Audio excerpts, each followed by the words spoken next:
I still remember the sound of my key scraping uselessly against the new lock. Metal on metal, going nowhere. That was the moment I really knew that my mother had decided I didn't exist anymore. It was a Tuesday in late September. I'd just finished a double shift at the hospital where I worked as a radiology tech, my feet aching in shoes I'd worn too many days in a row because I couldn't afford new ones yet. Not after the mortgage payment. Not after the property taxes. Not after keeping that their house standing for the past 6 years. I stood on the porch where I'd learned to ride a bike, where my dad used to sit with his morning coffee before the diabetes took his leg, where I'd kissed my high school boyfriend goodnight and thought I understood what heartbreak was. I didn't, not then. The spare key didn't work either. Neither did the side door or the one leading from the garage. I called my mom. She didn't answer. I called my younger brother, Devin. He picked up on the 5th ring. "Don't come here anymore, Cara," he said, his voice flat, rehearsed. "Mom said you're not welcome. You should have thought about that before you tried to control everything." Control everything? I could barely get the words out. "Dev, I've been paying the mortgage since Dad got sick." Yeah. "And you never let anyone forget it, did you?" The line went dead. I sat in my car in the driveway for 2 hours that night, staring at the house. The blue siding I'd helped repaint 3 summers ago. The new roof I'd charged to my credit card when the old one started leaking into the living room. The front steps I'd reinforced because Mom's knees couldn't handle the wobble anymore. I'd given up my own apartment for years ago to make those payments. I'd been sleeping on a friend's couch for the past 18 months, telling myself it was temporary. That once Dad got better, once Mom could work again, once Devin finished his associate's degree and got a real job, everything would balance out. But Dad didn't get better. The infection took him last April, 3 days after his 59th birthday. And Mom didn't go back to work. And Devin spent his days smoking weed in the basement and talking about starting a podcast. And I kept paying. The bills were in my parents' names, but the money came from my account. Every 2 weeks like clockwork. Mortgage, utilities, internet, the payment plan for Dad's medical debt. Even the groceries half the time. I told myself it was love. That's what you do for family. You show up. You carry the weight. You don't ask for credit or gratitude because it's not about you. But sitting there in my car, locked out of the house I'd been holding together with my bare hands, I started to wonder if I'd confused love with being used. I didn't sleep that night. I stayed at my friend Bethany's place, the same couch I'd been crashing on for months, and I stared at the ceiling until the sun came up. Beth didn't ask questions. She just made coffee and toast and sat with me in the kind of silence that feels like a hug. "You gonna call her?" Beth finally asked. I don't know what to say. "How about why the hell did you change the locks?" I laughed, but it came out bitter. I don't think she cares about my questions anymore. Beth tilted her head, studying me. "What are you gonna do?" I didn't have an answer. Not yet. It took 3 days before my mom finally responded to one of my messages. Not a call. A text. "You made your choice, Cara. You can't control us anymore. We're moving forward." Moving forward. Like I was some obstacle they'd finally shoved aside. I read that message 20 times, maybe more. Each time, something inside me hardened just a little. By the end of the week, I wasn't sad anymore. I was something else. Something colder. I started going through my records. Bank statements, receipts, emails, text messages. I had 6 years of documentation showing every payment I'd made toward that house. Every bill I'd covered. Every expense I'd quietly absorbed while my mom bought new furniture and Devin ordered takeout for nights a week. The mortgage was in my parents' names, but I'd been the one keeping it alive. And I'd been too tired, too loyal, too stupidly hopeful to get anything in writing, until I found the email. It was from 2 years ago, buried in a thread I'd almost deleted. My mom had been worried about refinancing, worried the bank wouldn't approve them after Dad's credit took a hit. So I'd offered to co-sign. She'd sent me a message thanking me, promising we'd figure out the official paperwork soon. We never did, but the co-sign went through. My name was on that loan. I sat there staring at my laptop screen, my hands shaking. I wasn't just a daughter who'd been helping out. I was legally tied to that house, and if I was tied to it, I had rights. I hired a lawyer the next day. Her name was Monica Chen, a sharp-eyed woman in her 40s who didn't waste time on sympathy. She looked over my documents, asked a few pointed questions, and then leaned back in her chair. "Your mother changed the locks on a property you're a co-signer for," Monica said. "That alone is problematic. But the fact that you've been making the majority of the payments and have proof means you have a strong case." "A case for what?" "Equity. You've been financially contributing to the property for years. You're entitled to a portion of its value."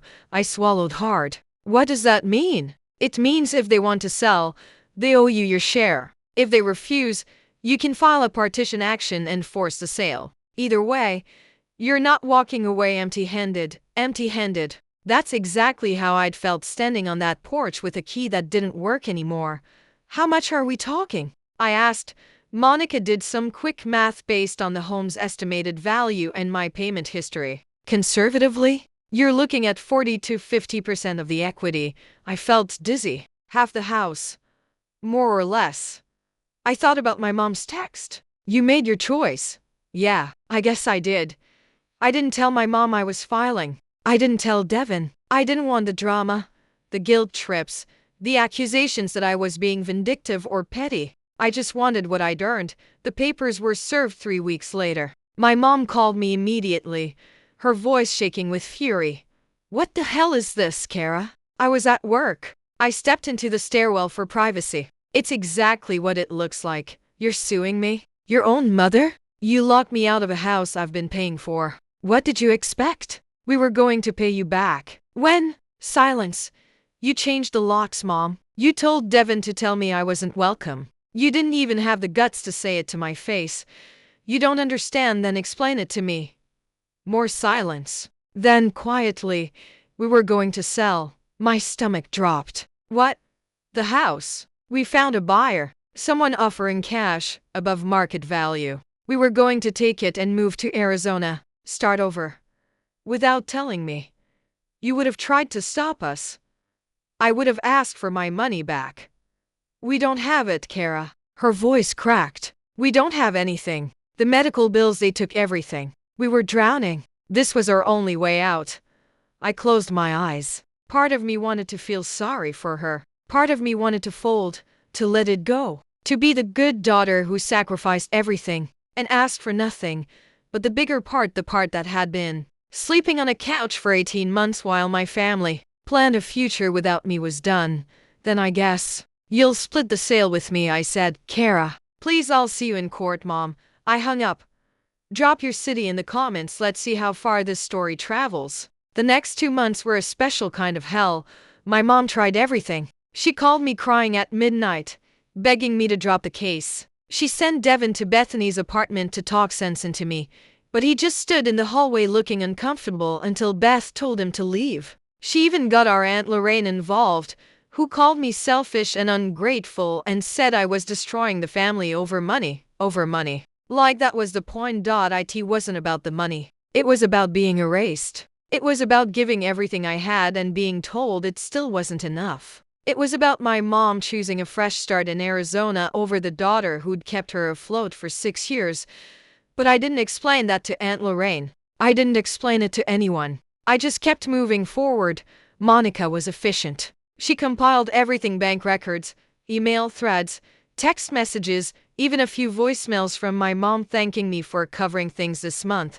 The evidence was overwhelming. I wasn't just helping. I was holding the entire structure together. When we got to mediation, my mom showed up with a lawyer who looked like he'd rather be anywhere else. My mom wouldn't look at me. Devin wasn't there. I guess he didn't want to choose sides, or maybe he just didn't care enough to show up. The mediator laid it all out. Based on my contributions and the cosign, I was entitled to 47% of the home's equity. The house was worth about $380,000. After the remaining mortgage balance, that meant I was owed just over $90,000. My mom's lawyer tried to argue that my contributions were gifts, that family help didn't come with strings attached. Monica shut that down fast. The cosign wasn't a gift. The documented pattern of payments wasn't a gift. And the fact that my mom had tried to sell the house without informing me, a legal co-owner, was evidence of intent to defraud. The mediator suggested a settlement. 50-50 split of the sale proceeds. Clean break. No trial.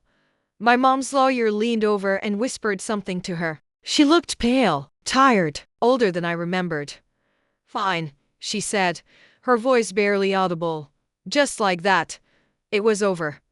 The house sold 6 weeks later. The cash buyer my mom had lined up was long gone, but another family made an offer. Closing took forever, inspections, appraisals, all the usual delays. I didn't go to the final walkthrough. I didn't want to see my mom packing up the home I'd bled for.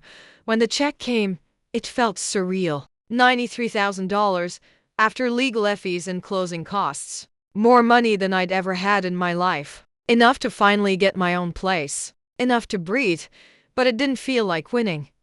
I saw my mom one more time. A few weeks after the sale closed, I ran into her at the grocery store near Bethany's place. She was in the produce section, picking through avocados like she used to on Sunday mornings before making breakfast. For a second, we just stood there, two strangers who used to be everything to each other. Cara, she said quietly. Mom. She looked down at the avocado in her hand. We're leaving next week. For Arizona. I nodded. I didn't know what to say. Devin's coming with me, she continued. He got a job out there. Warehouse work. But it's steady. That's good. She finally looked at me, and her eyes were red. I'm sorry. I wanted to ask what she was sorry for. Sorry for locking me out? Sorry for trying to sell the house behind my back? Sorry for making me feel like I didn't matter? But I didn't ask, because I knew the answer wouldn't be enough. I hope it's good out there, I said instead. I hope you're happy. She nodded, blinking fast. I hope you are too. I watched her walk away, her cart squeaking slightly as she turned down the cereal aisle. I thought about following her. I thought about saying something more, something that would fix the unfixable. But I didn't. Some breaks don't heal. Some distances don't close, and sometimes the people you love the most are the ones who hurt you in ways you can't forgive, not because you don't want to, but because forgiving would mean pretending it didn't matter. And it did matter. It mattered so much. I moved into my own apartment 2 months later. A 1-bedroom in a quiet neighborhood with good light and a balcony just big enough for a chair and a plant. I bought furniture slowly, piece by piece, choosing things I actually liked instead of whatever was on sale or hand-me-down. Bethany helped me move in, and we ordered pizza and sat on the floor because I didn't have a couch yet. How does it feel? She asked. I looked around. At the empty walls I'd fill eventually. At the space that was mine and only mine. At the life I was building from scratch. Lonely, I admitted. But also free. Beth nodded. That's allowed. Both things can be true. She was right. Both things were true. Both things would probably always be true.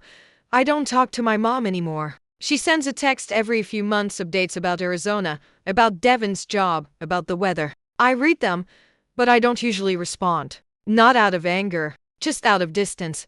Sometimes I think about calling her. I think about asking if she ever really understood what she did. If she ever realized that changing those locks didn't just lock me out of a house, it locked me out of the family I'd been holding together.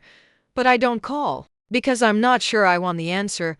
People ask me sometimes if I regret it, if I wish I'd just let it go, kept the peace, been the bigger person, and the truth is, I don't know. Some days, I think maybe I should have. Some days, I miss my mom so much it feels like a physical ache. I miss Sunday breakfasts and her terrible jokes and the way she used to hum while folding laundry. But then I remember standing on that porch with a key that didn't work. I remember the text that said I'd made my choice. I remember being erased, and I know that what I did wasn't about revenge. It was about refusing to disappear. It was about saying, out loud and legally, that I mattered, that my sacrifices mattered, that you can't just take and take from someone and then act surprised. When they finally asked for something back, I didn't take half the house out of spite. I took it because it was mine. And maybe that makes me cold. Maybe that makes me unforgiving. Maybe, to some people, that makes me the villain in this story. But I'm okay with that. Because for the first time in 6 years, I'm not carrying anyone else's weight. I'm just carrying mine. And it turns out, that's enough. I hung a picture in my apartment last week. It's a photo of me and my dad from years ago, back when he could still stand without help, back before the sickness and the hospitals and the end. We're both laughing at something I can't remember anymore, and his arm is around my shoulders, and we look happy. I look at it sometimes and wonder what he'd think of all this. If he'd be proud or disappointed. If he'd understand why I couldn't just let it go. I think he would. Dad was a lot of things, but he was never a pushover. He taught me to stand up for myself, even when it hurt. Especially when it hurt. So I keep the picture up. And I keep moving forward. Because that's the thing about justice, it doesn't shout. And it doesn't glow. It just signs papers. And then it builds a life worth living.